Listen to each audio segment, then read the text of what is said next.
आइए efficient batch start करते हैं रिकॉर्डिंग वैट रिवीजन। सबसे पहली बात, वैट की full form value added tax. Tax का मतलब क्या होता है? Compulsory payment under any law to government. जब आप गवर्नमेंट को कुछ पे करते हैं अपनी पॉकेट से, किसी लॉ में पेमेंट करते हैं, कानून के तहत करते हैं, तो उसको हम टैक्स बोलते हैं। सिंपल वर्ड में हमारी जेब से जब गवर्नमेंट के पास कुछ जाता है तो उसको टैक्स कहा जाता है। उसके पर सबसे पहली बात, टैक्स किस चीज पर लग सकता है? क्या सिर्फ इनकम पर लगेगा? No, anything everything. सरकार गुड्स पर, इनकम पर, किसी भी एक्टिविटी पर, कहीं पर भी टैक्स चार्ज कर सकती है आपसे। सेकंड पॉइंट, टैक्सेस गवर्नमेंट क्यों लेती है? हम गवर्नमेंट को टैक्सेस क्यों देंगे? दो वर्ड्स, डिफेंस एंड वेलफेयर। दो चीजों की वजह से गवर्नमेंट आपसे कहती है हम देश की सुरक्षा करेंगे, हम वेलफेयर करेंगे, इनइक्वालिटी दूर करेंगे, हम इंफ्रास्ट्रक्चर प्रोवाइड करेंगे, हेल्थ, एजुकेशन, इन सब चीजों के लिए सरकार को पैसा चाहिए। तीसरी बात, टैक्सेस कितने प्रकार के होते हैं? शरद, दो प्रकार के होते हैं।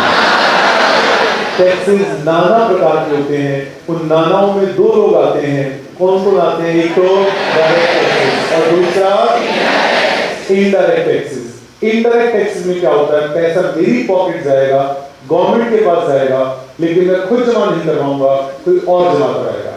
यहां से डेफिनेशन बनाई हमने, the person who bears the burden of tax does not himself deposit it with the government. Example इसका वैट बहुत ही अच्छा एग्जांपल है।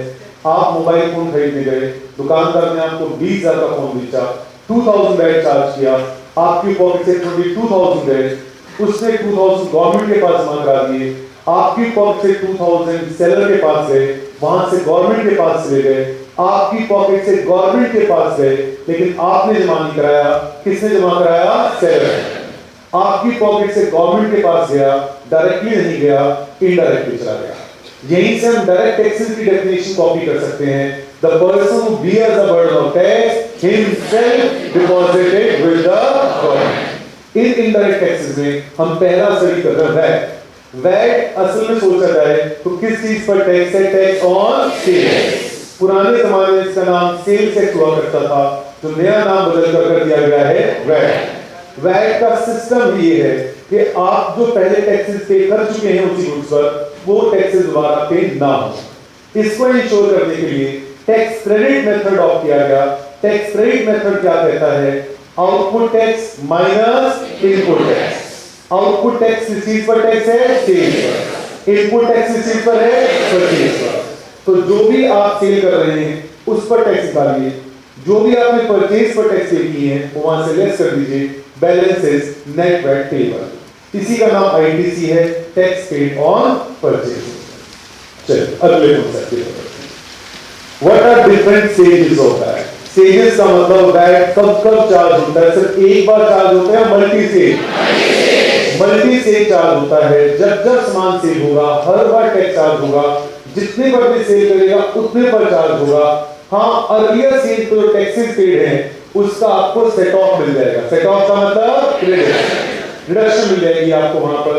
क्या ये कहना सही होगा कि सारे टैक्सेस बाहर से आते हैं? इसका मतलब जितने भी टैक्स होंगे वो एंड यूजर पे करेगा, हर आदमी अपना बर्डन आगे शिफ्ट करता जाएगा। Incidence is passed on to the buyer. इसलिए कहा जाता है कि सारा का सारा बर्डन अल्टीमेट कंज्यूमर। चलिए नेक्स्ट फिगर बढ़ते हैं।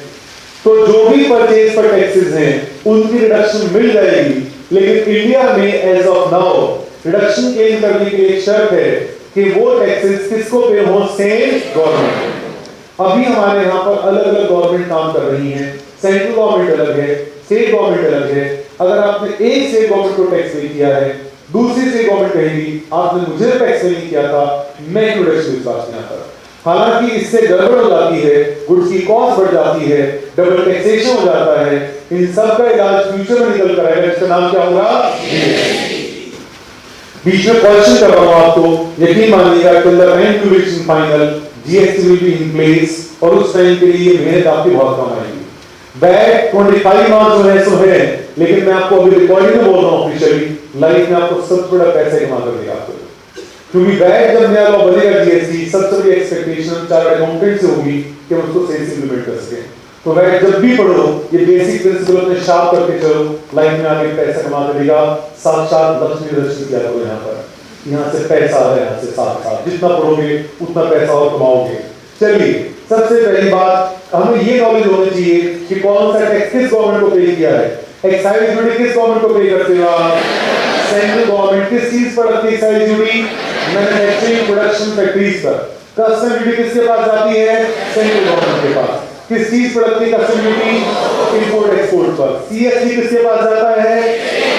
स्टेट के पास। सीएसटी का लॉ कौन बनाता है? Central government. चलिए इन सब चीजों का ध्यान रखेगा। तो ये बात समझ में आती है अगर सेम गवर्नमेंट को टैक्स पे किया होगा तो भी रिडक्शन मिलेगी। हमने इंपोर्ट पर, हाई सीज परचेज पर कस्टम ड्यूटी पे की, फिर वो सामान लाकर स्टेट में सेल कर रहे हैं, तो स्टेट में जब बैठ के करेंगे तो कस्टम ड्यूटी रिडक्शन मिलेगी? जैसे नहीं। क्यों नहीं मिलेगी? कस्टम ड्यूटी किसके पास जाएगी? सेंट्रल के पास। और वैट किसके पास जाएगा? स्टेट के पास। क्रेडिट नहीं मिलेगा, रिडक्शन नहीं मिलेगी। और एक बेसिक प्रिंसिपल याद रखिए, अगर कोई भी टैक्सेस की रिडक्शन नहीं मिल रही है तो उसे कॉस्ट में ऐड करेंगे, और अगर हमें उसकी रिडक्शन मिल रही है तो उसे हम कॉस्ट में ऐड नहीं करेंगे। हाँ जी। फिर उसके बाद अगले कॉन्सेप्ट की तरफ बढ़ते हैं।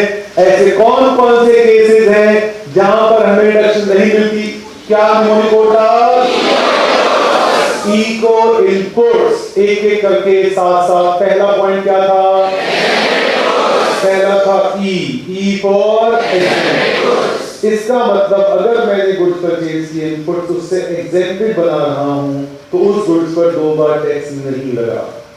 ये रिडक्शन क्रेडिट सेट ऑफ के मुद्दे तभी आ रहे हैं जब एक ही गुड्स पर 2 बार टैक्स। आपने परचेज पर टैक्स पे किया, उसको सेल कर रहे हो, उस पर टैक्स नहीं है, उस परचेज पर टैक्सेस पेड रिडक्शन यहां नहीं मिलेगी और कहीं और भी यूज कर सकते हो। ऐसा नहीं करना कि उसका टैक्स नहीं और यूज कर दो। यहां से एक कॉन्सेप्ट बढ़ा आगे, इनपुट अगर 2 चीजों के लिए यूज हो रहा हो, टैक्सेबल के लिए भी और एग्जेम्प्टेड के लिए भी इनपुट, तो क्रेडिट कितना मिलेगा? प्रोपोर्शन। कितना रेशो में? जितना एग्जेम्प्टेड में यूज हुआ या जितना टैक्सेबल में यूज हुआ? टैक्सेबल। जितना टैक्सेबल में यूज हुआ सिर्फ उसका क्रेडिट मिलेगा यहां पर। अगर कैपिटल गुड्स में दोनों के लिए यूज कर रहा हूं, मशीन दोनों के लिए यूज कर रहा हूं, एग्जेम्प्टेड टैक्सेबल दोनों के लिए, तो क्रेडिट फुल मिलेगा क्योंकि सेग्रीगेशन पॉसिबल नहीं हो पाता। अगर मशीन सिर्फ और सिर्फ एग्जेम्प्टेड के लिए ही यूज करें तो क्रेडिट नहीं मिलेगा, 0 क्रेडिट। पहला था ई एग्जेम्प्टेड गुड्स। दूसरा क्या था? सी कॉम्पोजिशन स्कीम। जो आदमी कॉम्पोजिशन स्कीम फॉलो कर रहा होता है उससे सामान खरीदोगे तो कॉम्पोजिशन स्कीम में एक नुकसान है that he can not issue tax invoice, इसलिए भी वो बायर जो है क्रेडिट नहीं ले पाएगा। अगला पॉइंट कौन सा था? Outside India. समझ चुके बात को। आई से क्या था उसके बाद? Invoice not available. पूरी स्कीम का जो बेस है, पिवोटल इशू, धुरी जो है वो इनवॉइस से चारों तरफ घूमती है। आपके पास अगर एविडेंस नहीं है तो आप क्रेडिट नहीं ले सकते। आप इनवॉइस के बिना नो क्रेडिट। अगला कौन सा था? नोटिफाइड। इसका एक और नाम था good in the negative list. याद रखिए ये 9 के 9 point input plus capital goods दोनों के लिए एप्लीकेबल हैं। क्वेश्चन कह देगा capital goods are in the negative list, मतलब क्रेडिट नहीं मिलेगा। नेगेटिव लिस्ट में मतलब गवर्नमेंट इन पर टैक्सेस पे का क्रेडिट नहीं देना चाहती। आप अच्छे जानते हैं अगर क्रेडिट नहीं मिलेगा तो कॉस्ट में ऐड हो जाएगा, कर देंगे। अगला चलो एन हो गया। उसके बाद कौन सा था? पी। पी का मतलब क्या था? पर्सनल यूज के लिए खरीद रहे हैं तो आपको तो बैठ के करना ही ना आपको, तो क्रेडिट कहां से लोगे? अगला यू। यू से क्या था? Unregistered dealer. अनरजिस्टर्ड डीलर कभी भी आपसे वैट चार्ज नहीं कर सकता। याद रखिए क्वेश्चन कहेगा इनवॉइस नॉट अवेलेबल या अनरजिस्टर्ड डीलर सामान खरीदा आपने, इसका मतलब उससे वैट 0 रहेगा उसके ऊपर। चाहे वो साफ साफ कह दे इंक्लूडिंग टैक्सेस तो उसका मतलब है उस पर कोई टैक्स नहीं हुआ। यू। टी। टी से क्या था? Tax note shown separately. अगर क्वेश्चन कह दे इंक्लूडिंग टैक्सेस, कुछ ना रेट ना कुछ और दे, तब तो मैं क्रेडिट नहीं ले सकता। क्वेश्चन कह दे इंक्लूडिंग टैक्सेस, वैट रेट 10%, तो मैं क्रेडिट ले लूंगा। वैट रेट दे दे, अमाउंट दे दे, मैं क्रेडिट ले लूंगा। सिर्फ कह दे आपका इंक्लूडिंग टैक्सेस, तब क्रेडिट नहीं ले सकते। लास्ट में क्या था, अदर स्टेट, दूसरे स्टेट से सामान खरीदा तो दूसरे से जो क्रेडिट दिया ना, टैक्सेस दिए ना आपने, हम क्यों क्रेडिट दें? यूपी में सामान खरीदा, यूपी में टैक्स दे दिया। अब आप हमारे पास एपी में बेच रहे हो तो एपी वाले टैक्स नहीं देंगे। इसी तरीके से इंटरस्टेट परचेज की है, मैं यूपी में हूं, इंटरस्टेट परचेज का मतलब रहा होगा दूसरे स्टेट से सामान खरीदा, दूसरे स्टेट से सामान खरीदा, सीएसटी लगा। सीएसटी कंसर्न को बच्चों, सीएसटी किस स्टेट के पास जाता है? From where the movement of goods started. इसका मतलब इंटरस्टेट परचेज है तो दूसरे स्टेट को टैक्स पे किया होगा, मुझे डिडक्शन नहीं मिलेगी। इसलिए कहा जाता है कि इंटरस्टेट परचेज जो है उसकी डिडक्शन आप नहीं ले सकते। इंटरस्टेट परचेज दूसरे स्टेट से सामान खरीदा, जहां से सामान खरीदा होगा टैक्स उसके पास जाएगा, अब ये वाला सीएसटी क्रेडिट नहीं मिलेगा। ओके, चलिए अगले कॉन्सेप्ट की तरफ बढ़ते हैं, एलिजिबल परचेज। एलिजिबल परचेजेस, जिन जिन परचेज पर मैं क्रेडिट ले सकता हूं, किन किन पर मैं क्रेडिट ले सकता हूं? अगर सेम स्टेट से सामान खरीदा तो सेम स्टेट में बेच दिया तो कोई इशू नहीं। यूपी से सामान खरीदे, यूपी में बेच दिया, no doubt about it. UP से खरीदकर एपी में बेच दिया, यूपी तो यूपी सामान सेल हुआ, फिर यूपी से एपी चला गया, सीएसटी पे कर दिया। तो यूपी से जब एपी गया होगा तो इस पर सीएसटी लग के टैक्स इसके पास आ होगा, यूपी के पास। तो यूपी टू यूपी में बिका था, यूपी वैट लगा था, यूपी से एपी में गया तो सीएसटी वो यूपी के पास गया होगा, because as per section 9 of CST Act, CST is collected and retained by that state government from where the movement of goods started. की पॉइंट याद रखिएगा। अगर मेरे सामने वैट का क्रेडिट मिल रहा है मुझे वैट की पेमेंट के लिए या सीएसटी पेमेंट के लिए, तो पहले किसके यूज करोगे आप? वैट के लिए, फिर बच गया तो किसके लिए? सीएसटी, और फिर बच गया तो क्या करोगे? Carry forward. कैरी मशीनों पर जो टैक्सेस पेड हैं उनके क्रेडिट की तीन ऑप्शन आती हैं कि मशीनों पर जो टैक्सेस पे कर रखे हैं उसका क्रेडिट मिले या ना मिले। There are three various possibilities, तीन अलग अलग आपके डिफरेंट कॉम्बिनेशंस हैं, उनका नाम है वेरिएंस होता है। वेरिएशंस क्या क्या अलग अलग बातें हो सकती हैं? पहली बात ग्रॉस प्रोडक्ट वेरिएंट, यानी कि मशीनों पर टैक्सेस पेड का क्रेडिट नहीं मिलेगा, ऐसा नहीं practically, this is only critical point. Consumption variant, credit मिलेगा इमीडिएटली, पूरा पूरा मिल जाएगा, बच जाएगा तो कैरी फॉरवर्ड हो जाएगा। वर्ल्ड में कौन सा फेमस है? कंजम्पशन। इंडिया में कौन सा चल रहा है? इनकम। इनकम क्रेडिट एक साथ देगा इंस्टॉलमेंट में? इंस्टॉलमेंट में देगा, धीरे धीरे करके देगा। चलिए अगले कॉन्सेप्ट की तरफ बढ़ते हैं, थ्योरेटिकल एडमिनिस्ट्रेटिव प्रोसीजर्स, यानी कि गवर्नमेंट इसको मैनेज कैसे करती है वैट को। सबसे पहले गवर्नमेंट डीलर्स को कहती है आप आइए, अपना नाम एड्रेस हमारे पास बुक करा के जाइए, रजिस्टर करा के जाइए, जिससे कि हम कल को आपको चेक कर सकें। आपको एक नंबर अलॉट करेंगे जो सिर्फ आपके पास रहेगा, उस नंबर का नाम क्या होता है? टिन। ये टिन नंबर किसको लेना कंपल्सरी है? जिसकी सेल 10 लाख से ज्यादा, इसको बोलते हैं थ्रेशोल्ड लिमिट। क्या बोलते हैं? Threshold limit, cut off point. 10 lakh से ऊपर चले जाओगे तो आपको लेना जरूरी है। ये 10 लाख लिमिट किसने बोली है आपको? Right paper. क्या स्टेट गवर्नमेंट कम ज्यादा कर सकता है? यस। 10 लाख से कम अगर किसी की सेल है, क्या वो भी नंबर ले सकता है क्या? यस। क्या बेनिफिट मिलेगा उसे अगर 10 लाख से कम है, नंबर लेना नहीं था, फिर भी नंबर लेके क्या फायदा होगा? क्या इशू कर पाएगा वो? टैक्स इनवॉइस इशू कर पाएगा। टैक्स इनवॉइस इशू करने से जो बायर है उसका वो क्रेडिट ले पाएगा, लेकिन सारे इशू सभी रेलेवेंट हैं, अगर बायर को क्रेडिट लेना तो पीछे वाला क्रेडिट वो आगे पास कर पाएगा। कैंसिलेशन कब कब कैंसिल कराओगे? या तो अपना बिजनेस बंद कर दिया और डिसकंटिन्यू, या फिर बिजनेस जो बायर है वो पुराने नंबर से काम चलाया गया, नया नंबर लेगा, नया नंबर लेगा, या फिर आप क्या करेंगे? चेंज कर दो दूसरे स्टेट में लोकेशन आपका।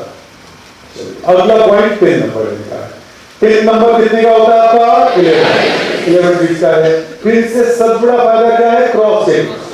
क्रॉस चेकिंग कैसे करोगे? आप ऑफिसर बायर के पास पहुंचेगा, भैया आपने क्रेडिट कैसे लिया, तो बायर सप्लायर का इनवॉइस दिखाएगा, उस इनवॉइस के ऊपर टिन नंबर लिखा होगा, उस नंबर से चेक हो जाएगा कि सप्लायर जेन्युइन आदमी है या नहीं है, या फ्रॉड में आप लिखा रखा है। दूसरा पॉइंट, उससे ये देख लिया जाएगा कि वो आदमी जेन्युइन है सप्लायर, उसने टैक्स जमा करवाया कि नहीं करवाया। फिर तीसरी बात, हम एक दूसरे आदमी को चेक कर सकते हैं, बी से ए को चेक कर सकते हैं, और आपस में रिटर्नों को भी वेरीफाई कर सकते हैं। एक सेलर ने अपनी रिटर्न डिटेल जमा करेंगे, रिटर्न का मतलब समझो ट्रांजैक्शन, बी ने अपनी रिटर्न जमा करेंगे, बी की रिटर्न से पता चलेगा उसने सामान कहां तक सेल किया था, ए की रिटर्न से पता चलेगा उसने सेल किसको किया था, आपस में वेरीफाई करते हैं कि बी ने कहा मैंने इसे खरीदा है, तो ए को भी दिखाना चाहिए मैंने उसको बेचा। यहाँ पर टिन से क्रॉस चेक में जाती है, आपस में वेरिफिकेशन पॉसिबल होती है। अगला वैट इनवॉइस। पहली बात तो कंटेंट्स ऑफ वैट इनवॉइस देखिएगा।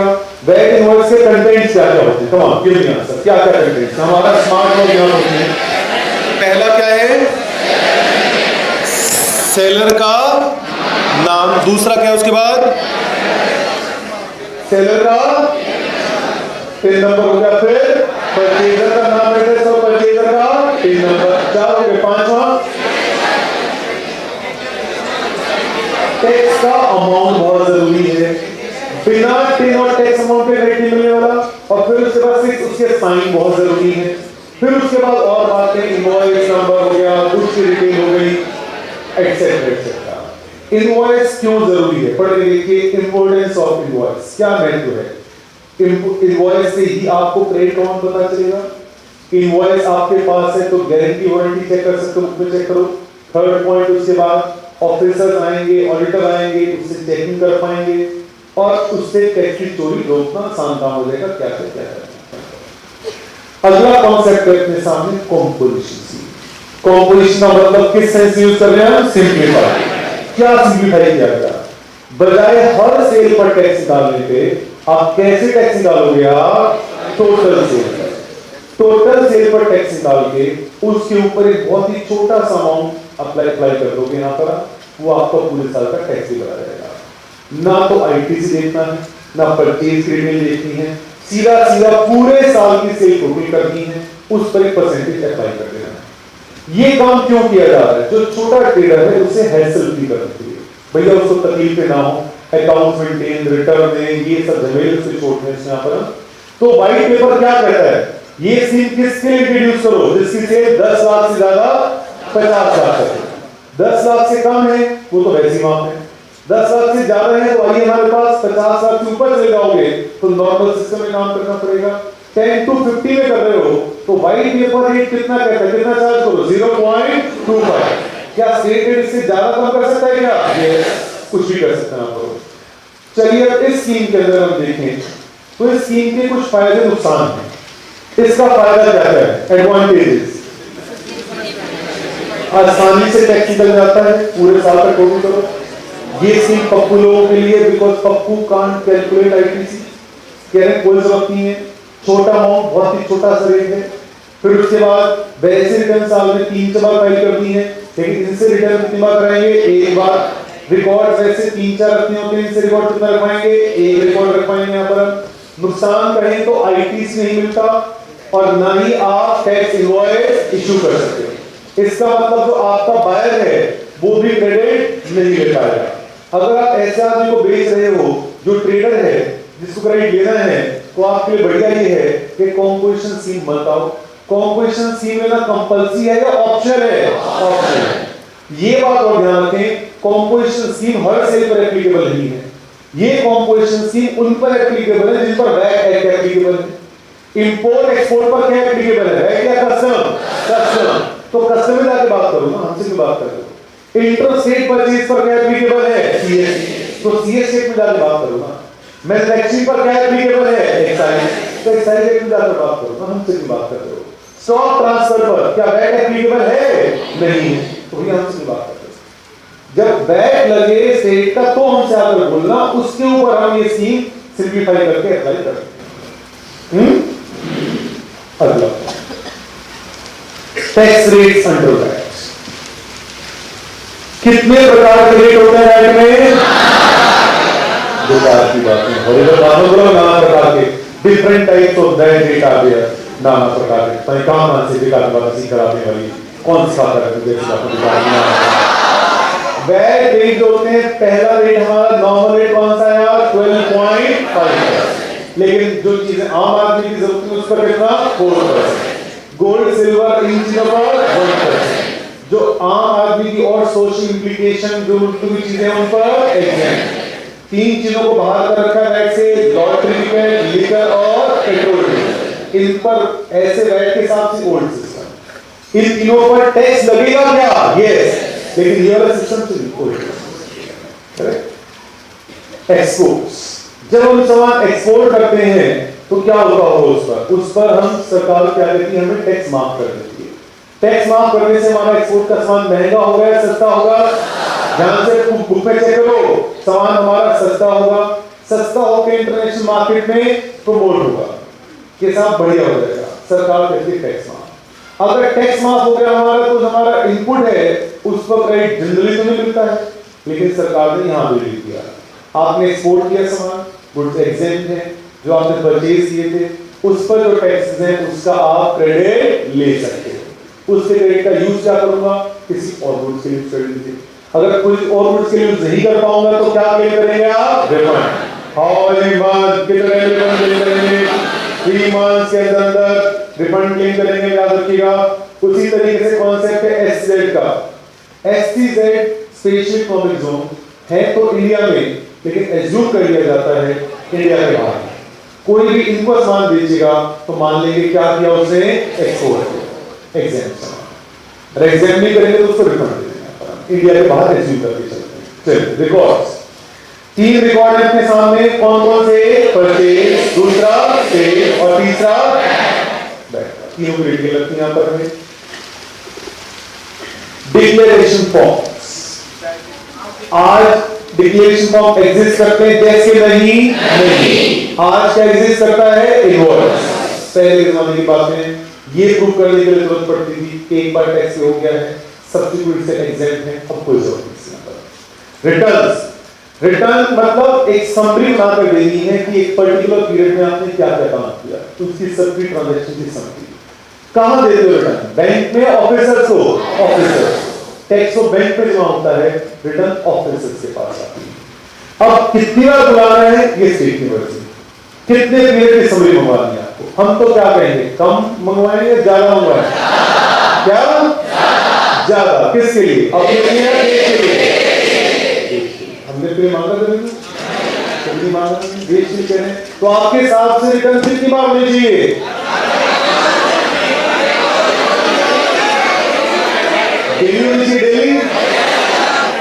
डेली शाबाश, चलो वेरी गुड। चलो तुम लोग, सवाल ये है monthly, quarterly, yearly depends on the state. उसमें डिटेल क्या क्या होंगी? वही जो बनाते हैं, आउटपुट वैट, आईटीसी और नेट। क्या ऑफिसर उनको चेक कर सकता है? यस, उसको क्या बोलते हैं? स्क्रूटनी। हर एक रिटर्न को चेक नहीं करेगा, जहां जहां उसे डाउट होगा सैंपल बेस पर सिलेक्ट करेगा। उसे लगता है आपने टैक्स वैक्स कम पे किया है तो आपसे और मांगेगा, ब्याज, पेनल्टी, इंटरेस्ट, पेनल्टी सब साथ है। पेनल्टी, अगर आपने कुछ चोरी की फिर तो जेल में जाना पड़ेगा, जेल की रोटी। बाकी का कुछ आगे बढ़ो, ध्यान से बात। ये सारी जेल की पेनल्टी कौन बताएगा? स्टेट लॉ बताएगा आपको। स्टेट बताएगा भैया हमने आपको क्या क्या काम करने को थे, हमने आपको करने कहा था, पे रिकॉर्ड रखना है जी, हैंड बोलो हाँ जी, है जी, हमने कहा था रजिस्ट्रेशन करवाना है जी, और हमने कहा था रिटर्न जमा कराना आपको यहाँ पर, हाँ जी बोला उसके बाद उसका हमने कहा था टैक्स जमा, कुछ भी आपने गड़बड़ किया तो भैया हम पेनल्टी लगाएंगे। असेसमेंट का मतलब क्या है? Assessment means calculation of tax. कौन करेगा? ऑफिसर करेगा, असेसी करेगा। असेसी ना कर पाए तो देश का सबसे समझदार आदमी उसके बिना पर कर देगा। इसको हम क्या बोलेंगे? Self assessment. ऑफिसर कभी नहीं आएगा, ऑफिसर नहीं आएगा, अपने आप असेस करोगे आप, अपने असेस करोगे तो कम करोगे, ज्यादा करोगे, कम करेंगे। ऑफिसर चेक करवा सकता है, ऑफिसर्स कम है, रिसोर्सेज कम है, अपने आप टैक्स निकालोगे, कम निकालोगे। And Pappu can't calculate that, lack of education. इन वजह से ऑफिसर्स को क्या करवानी पड़ेगी, इनकी चेकिंग करवानी पड़ेगी। चेकिंग कितने प्रकार से हो सकती है, 2 प्रकार से हो सकती है।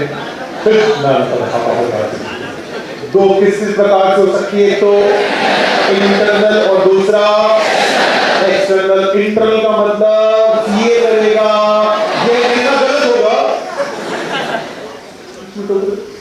इंटरनल का मतलब कौन करेगा, ऑफिसर करेगा। एक्सटर्नल का मतलब ये करेगा। हम तो ये कहेंगे हमेशा किससे करवाओ, नजर आदमी पढ़ा लिखा है, देश की भले के लिए आता है। Role of CA in that, सारा रोल ही सीए का है। पहला काम क्या करेगा, खाते बना देगा, अकाउंट बना दोगे ना उससे यहाँ पर। तो दूसरी बात क्या काम करेगा, टैक्स मानी में क्या करेगा, वो टैक्स मानी क्या करेगा, कॉस्ट कितनी रखे, टैक्स जोड़े ना जोड़े, टैक्स कैसे निकाले, है जी। अगला काम क्या करेगा, डिपार्टमेंट के बिहाफ पर ऑडिट कर देगा। और क्या करेगा, कोई चिट्ठी आई होगी, आपको पता है चिट्ठी कैसे आई होगी वाली हो, उसका जवाब दे देगा। ऑफिसर का भाई साहब कंप्लेंट आप चिंता करो, मैं हूं ना, मैं जा रहा हूं, डोंट बी वरी, बस मेरा बिल भेज देना इसके बाद यहाँ पर। चलिए ओके।